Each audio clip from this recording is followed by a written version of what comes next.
Barak the Yahweh, Barak the Yahweh Shai, Barak the Yahweh, Barak the Yahweh Shai, Barak the Yahweh, Barak the Yahweh Shai.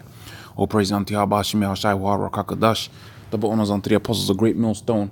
On the brothers that be pushing this truth in sincerity throughout the four corners of the earth. This is going to be a video dealing with the mindset of the Israelites out there. You know, you got a lot of cats out there that are in a mindset of plantation pride.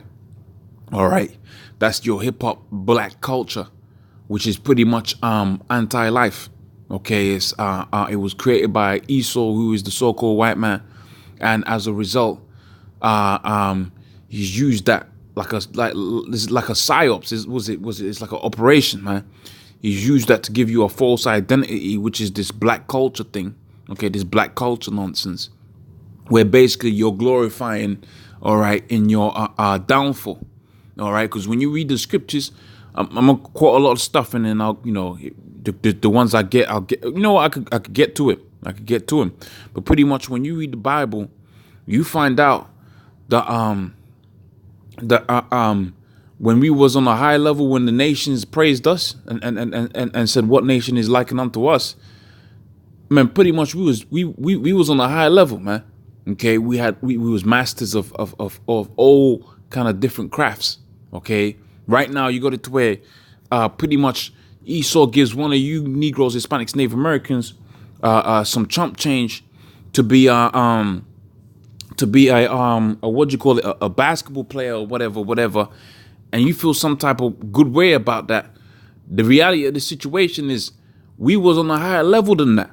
Okay, and the stage that we're going to, all right, the Most High is going to elevate us way beyond that. All right, so let me get one first quick precept. Okay, right, is Jeremiah 2:14. It says, "Is Israel a servant? Is he a homeborn slave? Why is he spoiled?" All right, because Jake is right now comfortable with this thing of being enslaved, man. Right now we're at the worst, okay, possible type of slavery. Right now we're in mental slavery. The scripture talks about it's high time to wake up out of sleep. And you got the Negroes, Hispanics, Native Americans, okay, glorifying, all right, in their own captivity. All right, we're not the nations of the Most High said we're the lowest nation to be, to be in the state that we're in, to be glorifying in folly. I'm gonna read this quick precept. The scriptures rather says that what?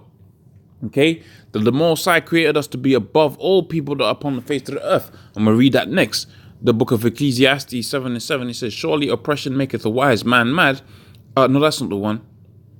I'm thinking about another one. Folly is set in great dignity. All right, let me get that right quick. Put that over there. Okay, folly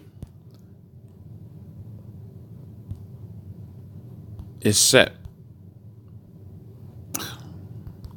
I should pull it up. That's in the book of, okay, Ecclesiastes 10:6. It says, "Folly is set in great dignity." That's why you got your rappers, okay, your entertainers. You never really see a so-called Negro, Hispanic, or Native American intellectual on the TV, all right, or in the public.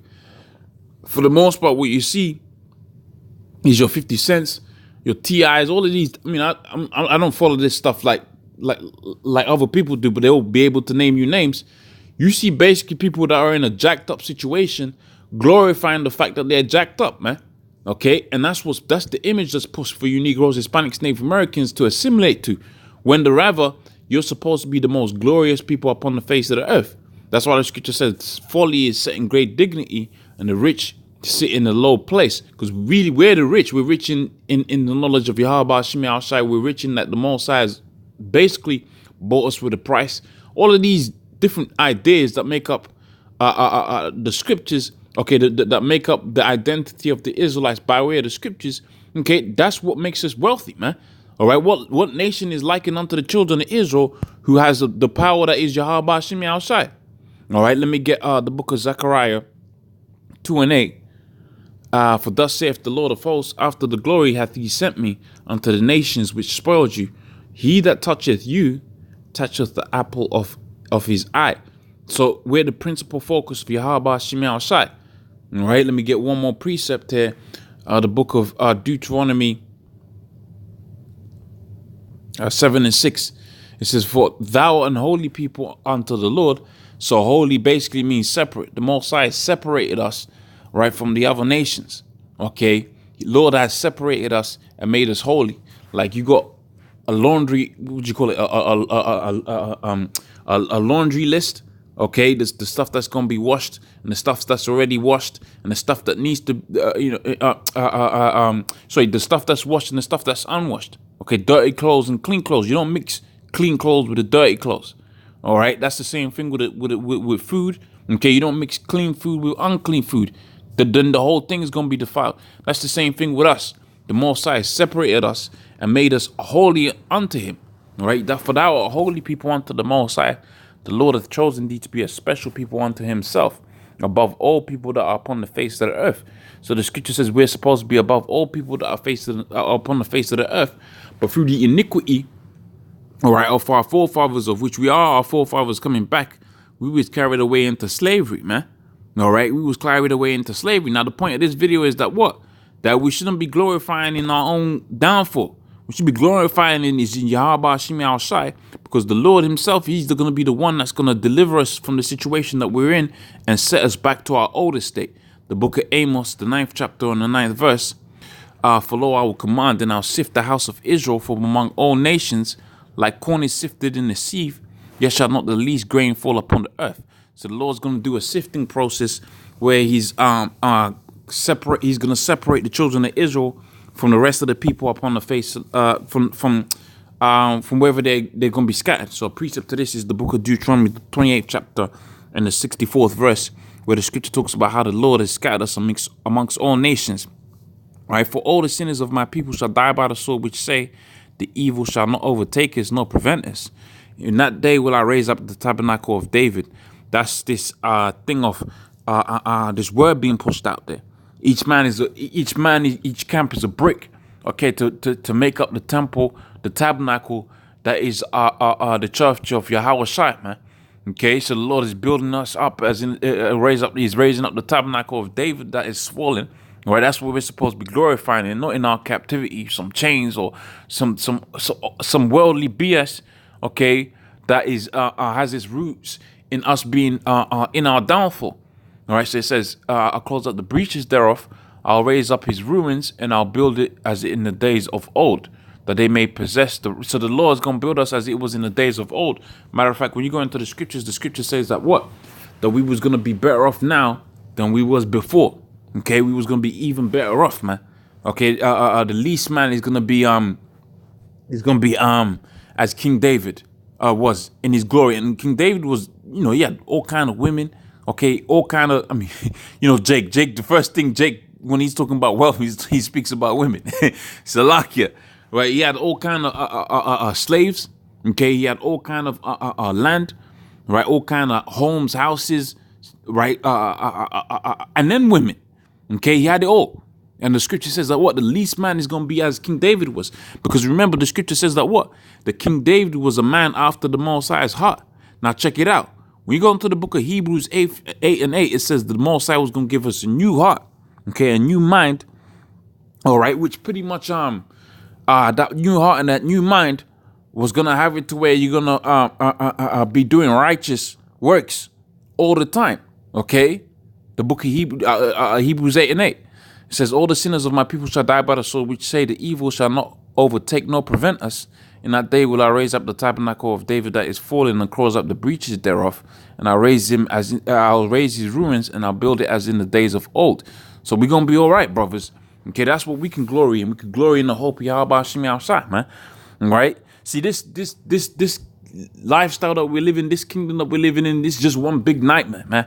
Okay, this is just one big nightmare that the Most High is going to soon rid of.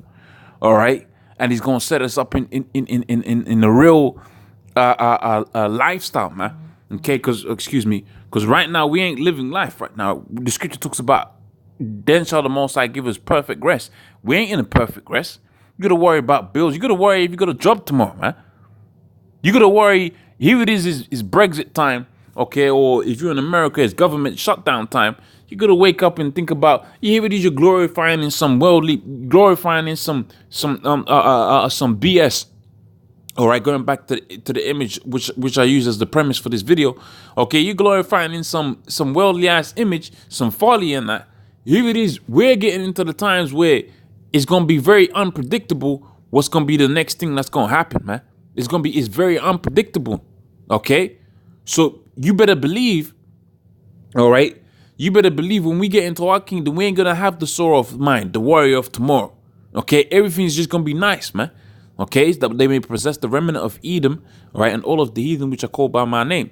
And behold, behold, the days come, saith the Lord, when the plowman shall overtake the reaper, and the treader of grapes, him that soweth, and the mountains shall drop sweet wine. So, the 14th verse, and I bring again the captivity of my people, Israel, all right, and they shall build the waste cities and inhabit them, and they shall plant vineyards and drink wine and get nice. All right, that's rest right there. Now that's when we're gonna be in our glory. All right, and drink wine thereof, and they shall also make gardens and eat the fruit of them. All right, and I'll plant them in their own land, and they shall no more be pulled out from their land, because we're gonna have the Lord's statute commandments of the Most High impregnated with our mind. Now that's when we can glory in our glory, man. That's when we can be all right. Okay, which I have given, saith the Lord, thy power. So pretty much that's the video, you know. Hopefully it was edifying. But that I'm going to say, all praise unto Yahweh Shemi Al-Shai, Wahar Rakakadash, double honors unto the apostles, the great millstone. Honestly, brothers, that be pushing this truth in sincerity. Shalom.